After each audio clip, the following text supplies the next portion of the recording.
In just over 200 years, we've become the greatest nation in the world, with the most powerful economic, political, and humanitarian force in history.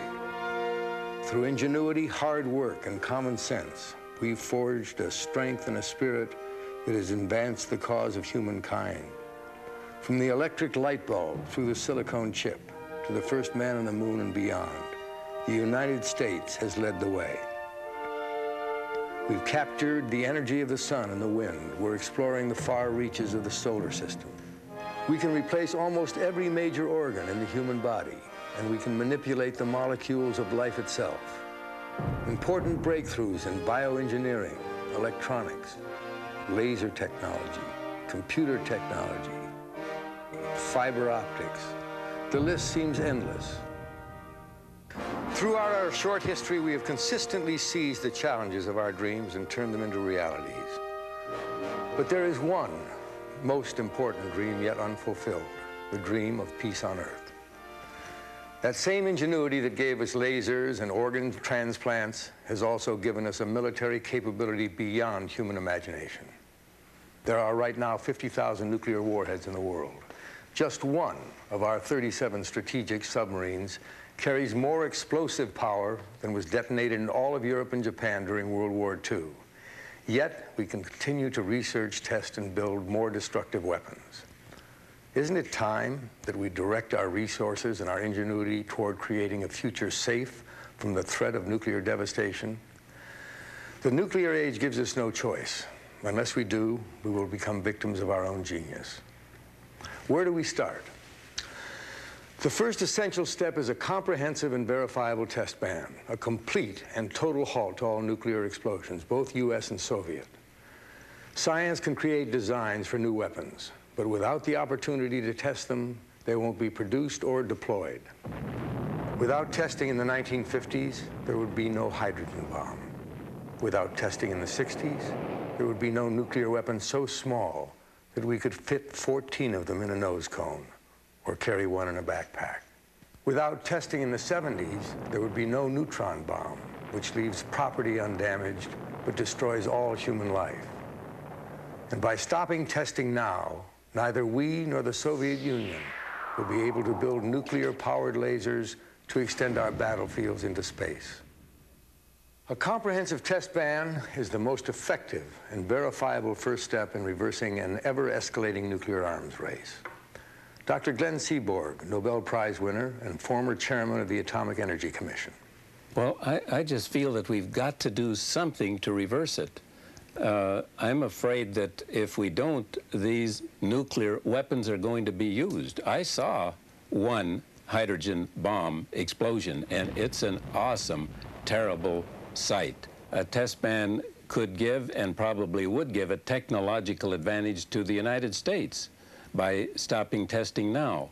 We've had more than 200 tests than the Soviet Union have had, and we have developed a higher degree of sophistication in our weapons, in my opinion, than the Soviet Union has. The reason I think that we should go in the direction of a comprehensive test ban is because it's so simple. All you do is stop testing, and I haven't found anybody who doesn't understand that. Until this administration took office, every U.S. president in recent history, Eisenhower, Kennedy, Johnson, Nixon, Ford, Carter, have sought to negotiate a test ban. While the names and the terms of the treaties they signed might sound confusing, the message was not. The spread of nuclear arms must be stopped, and the first step was, and still is, a comprehensive test ban. President Eisenhower, in response to a Soviet-proposed moratorium on nuclear tests in 1958, wrote to Soviet Premier Khrushchev, "The United States strongly seeks a lasting agreement for the discontinuance of nuclear weapons tests. We believe that this would be an important step toward reduction of international tensions." There was no testing of nuclear weapons for 3 years until the Soviets resumed testing in 1961. Anxiety about the growing danger of radioactive fallout kindled a powerful national movement which resulted in the 1963 Test Ban Treaty. It prohibited testing in the atmosphere, outer space, and underwater. I now declare that the United States does not propose to conduct nuclear tests in the atmosphere so long as other states do not do so. There's never been a test in the atmosphere or in space by either side since then. This treaty is not the millennium. It will not resolve all conflicts or cause the communists to forego their ambitions or eliminate the dangers of war. It will not reduce our need for arms or allies or programs of assistance to others. But it is an important first step, a step towards peace, a step towards reason, a step away from war. In the Limited Test Ban Treaty, we legally committed ourselves to achieve the discontinuance of all test explosions of nuclear weapons for all time, determined to continue negotiating to this end. And every president since has done so in good faith until now. President Johnson outlined a program to halt the nuclear arms race and submitted a draft for a non-proliferation treaty in 1965. President Nixon signed the Non-Proliferation Treaty, prohibiting the transfer to other countries of nuclear technology for military purposes, and signed the Threshold Test Ban Treaty, limiting nuclear explosions to 150 kilotons. President Ford signed the Peaceful Nuclear Explosion Treaty, extending those limits to peaceful testing. President Carter pressed for a comprehensive test ban before the United Nations in 1977. And formal negotiations resumed shortly thereafter.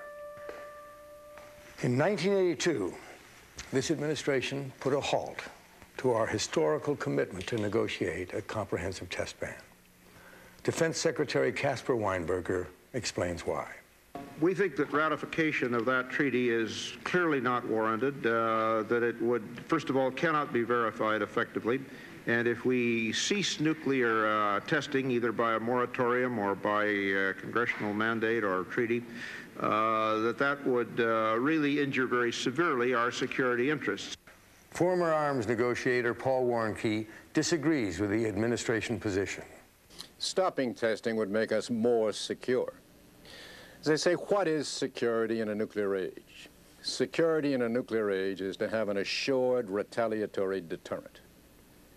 To have the nuclear forces that could survive any sort of a strike by anybody else and still be in a position to wreak unacceptable devastation on the other side. We have that in spades. We'd have that if both sides took 3/4 of their nuclear weapons away. What do we gain in our security by testing? I say the only thing that you gain is the illusion that you can fight a nuclear war, and that's a deadly illusion.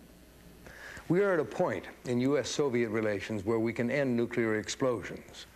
The Soviet Union declared a moratorium on nuclear weapons tests as of August 6, 1985, the anniversary of the bombing of Hiroshima. They actually stopped testing and pledged not to resume as long as we didn't. Yet in spite of this pledge, the United States continued testing even after the Soviets stopped. And now the Soviets have announced that they will resume testing because we have not stopped. Defense Secretary Caspar Weinberger. And the directors of the National Weapons Laboratories have testified many times that continued testing is absolutely essential, and a comprehensive test ban that would really undermine the credibility of our deterrent. Our opponents would know that we were not allowed to test. We would not be able to verify whether they were adhering to it or not, and they violated other treaties rather systematically. And it would prevent all the necessary modernization. And we think in every way that, or the comprehensive test ban treaty, would have really the opposite effect that its sponsors intend. Quite frankly, I'd like to see both sides lose confidence in the reliability of their nuclear weapons. It would mean a very significant deterrent in terms of first use. We cannot ignore the strength of the Soviet Union. But will more nuclear weapons really make us more secure? Albert Einstein has said that the atomic age has changed everything except the way we think. And yet we still ask the Stone Age question of who is first and who's second. In the atomic age, at some point, the concept of who's first and who's second goes to pieces. Rear Admiral Eugene Carroll, Deputy Director of the Center for Defense Information and former strategic weapons planner at the Pentagon, thinks we already have more than enough firepower. As for protecting ourselves, look at the strength we already have. Our military forces are prepared to fight any enemy, anytime, any place we might be attacked. We have been planning, arming, training for nuclear war with the Soviet Union for more years than most of us can remember. And make no mistake about it, any war between the United States and the Soviet Union will become a nuclear war, a war without winners.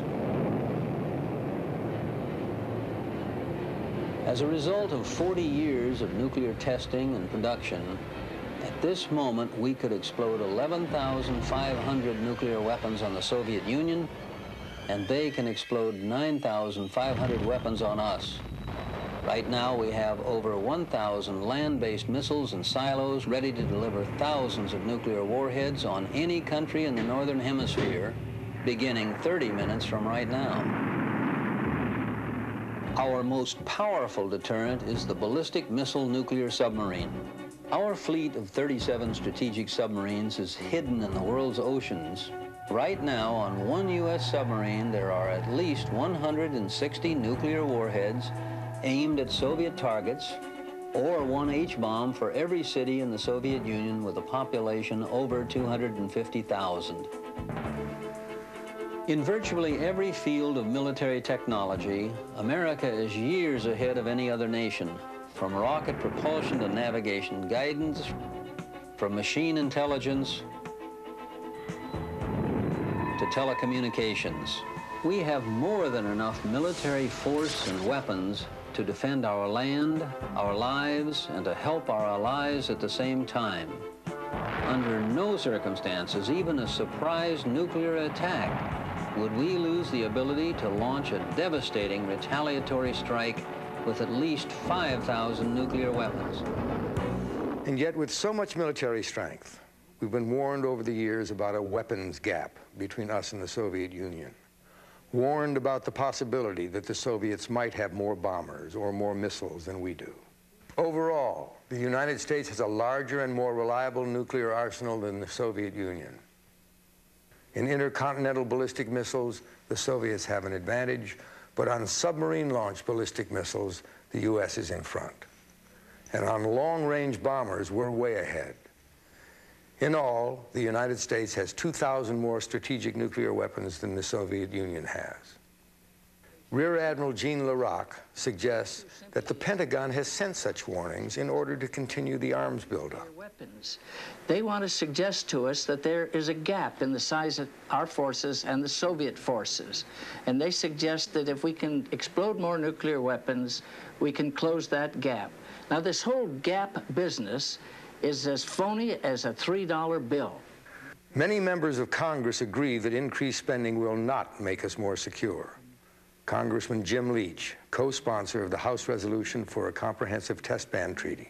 As a Republican member of Congress, I've become increasingly impressed at how many conservative Americans, particularly of Republican families, that are now saying that common sense, business sense, dictates greater concern about the defense budget and greater concern about arms control itself.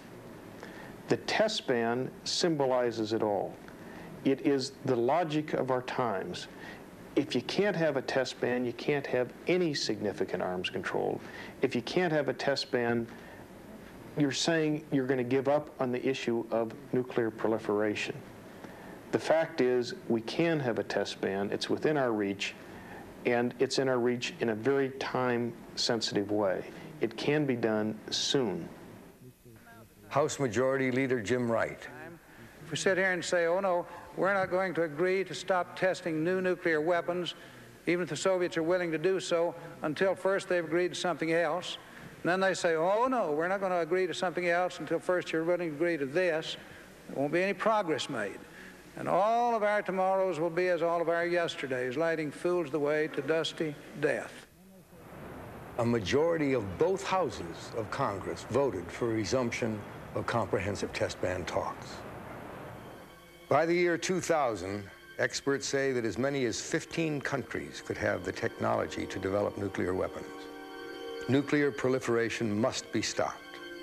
Today, only 5 nations, the United States, the Soviet Union, Great Britain, France, and China, have nuclear weapons ready for use in war.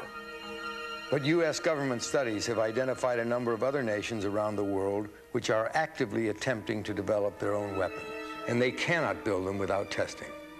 Paul Warnke, former arms negotiator. It seems to me that any proliferation of nuclear weapons increases the chances that these weapons can get into the hands of subnational groups or very unstable governments. So I don't want to see anybody get into the nuclear weapons business. I think people ought to be getting out of it rather than into it. Will a test ban work? How do we know the Soviets won't cheat? Is a test ban verifiable? Admiral Jean Larac, Director of the Center for Defense Information. Well, as a military man, I know the importance of accurate verification techniques and equipment. But I know also, from my experience, and from the technology available today, there's simply no way for the Soviet Union to cheat when it comes to exploding nuclear weapons. The equipment we have available for detecting explosions today, scattered all around the world, is simply too good. And besides agreeing to having all of these seismographic stations on their soil, the Soviets have also agreed to allow us on-site inspections. Dr. Jack Everenden, the world's most published authority on verification technology, agrees. Well, the question is, how can we be certain that the Soviets will not cheat on a test ban treaty? The way we will be certain is by deployment of a properly designed and properly dense seismic network both within and surrounding the Soviet Union. Such a network will require something like 25 stations within the Soviet Union and 15 or so surrounding it. The event, earthquake or explosion, takes place at a particular site, unavoidably generates a set of seismic waves or shock waves which go through the earth and that are received and recorded by seismic stations either within the Soviet Union or around the world. Thus, if an explosion should occur within the Soviet Union, it would be recorded at numerous stations. Those signals would be detected, would be analyzed as having derived from an explosion, and proper authorities could be notified that the Soviets had conducted a nuclear explosion. The Soviets accepted our previous provisions with respect to verification. The Reagan administration has suggested that they want more. And the Soviet Union has said, okay, let's get together and negotiate these further verification provisions. In my opinion, the Soviet Union badly wants a comprehensive test ban. Furthermore, if we had a simultaneous test ban and the Soviets did resume testing, we could resume immediately ourselves. And in the meantime, we would have gained the goodwill of so many countries throughout the world. So I don't see that we have anything to lose by a comprehensive test ban and everything to gain. Haven't we reached the point where enough is enough? More and more dangerous new nuclear weapons on both sides only make us less secure.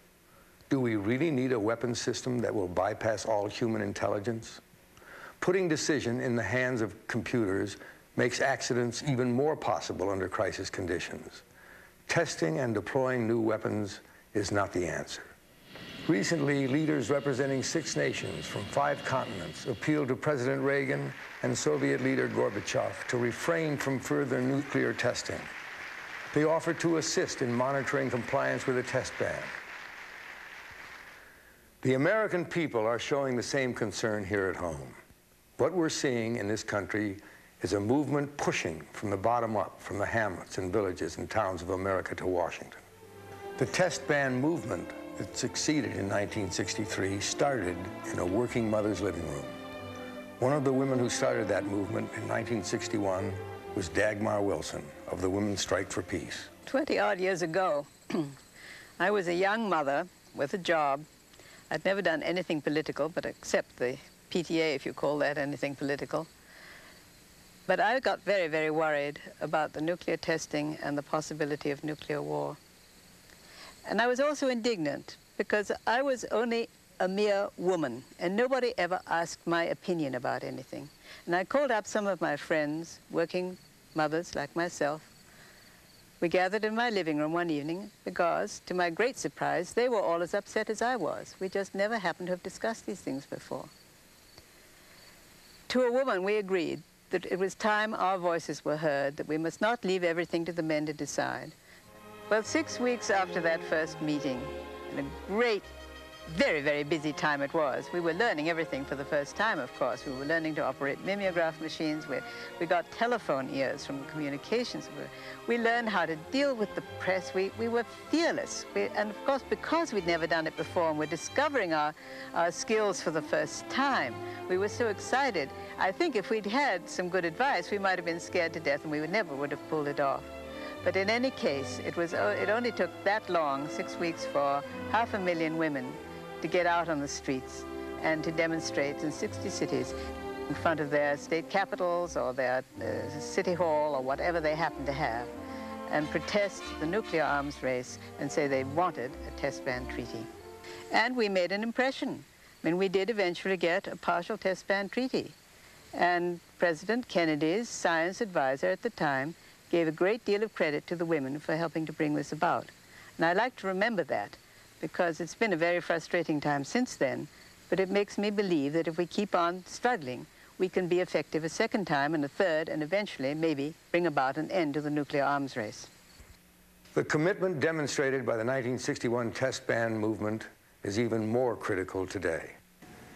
What's needed at this point, I believe, is for the electorate to get mad, and for the electorate to understand that it bears the ultimate responsibility for our national policies. The test ban is definitely a good idea, and it should definitely be part of any sort of end to the nuclear arms race. I remember soon after the war broke out, the Second War, somebody stopped me on the street and said, well, there's going to be a war. I suppose you're going to shut up shop. I said, do you ever say to a doctor, when an epidemic breaks out, are you going to shut up shop? No. You add to it and you work harder. That's where we are. I am not discouraged. I am frightened. There comes a time when enough is enough. No American would suggest that it would be patriotic to remain in a position of weakness, but no patriotic American can consider that the wisest policy for this country is to continue an all-out arms race. We've come to the point where we have got to begin to back off, and the first logical step is an enforceable joint U.S.-Soviet moratorium on nuclear testing. I just think that patriotism means that you love your country and want to see it continue. And if there's a nuclear war, our civilization and our country won't continue. So I think it's the height of patriotism to be in favor of getting rid of nuclear weapons. The nice thing about a test ban is it's achievable, it's simple, we've done it before, everybody understands it, it has a terrific impact, and it's winnable. It's winnable if you join the fight. The earlier test ban movement was successful. President Kennedy responded by signing an agreement limiting nuclear testing. Today, there is a test ban movement again in the halls of Congress and among the citizens of the world. This movement will be successful when President Reagan responds and signs an agreement to stop nuclear explosions. President Eisenhower once said, "I'd like to believe that people in the long run are going to do more to promote peace than governments. Indeed, I think that people want peace so much that one of these days governments had better get out of the way and let them have it." Right now, commit yourself to a comprehensive test ban. Write a personal letter urging President Reagan to put the comprehensive test ban on the agenda for his summit meetings. Don't worry about the details. Ask the president to place the test ban on the negotiating table. Unless we act, and unless our president acts, we cannot achieve a verifiable and comprehensive nuclear test ban. We must take this step toward reason, this step away from war. If you want to get involved, stay with us a moment, and we will tell you how you can help stop nuclear testing.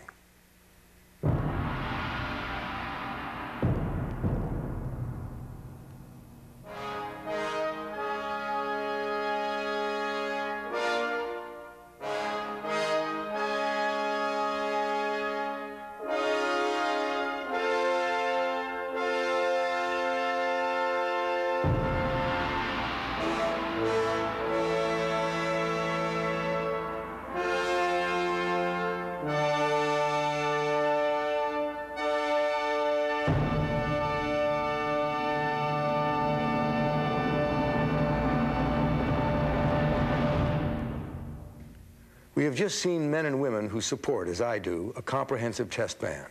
But everyone should be involved. The way to begin is to call the number on your screen. Take the number down in case you can't get through right away.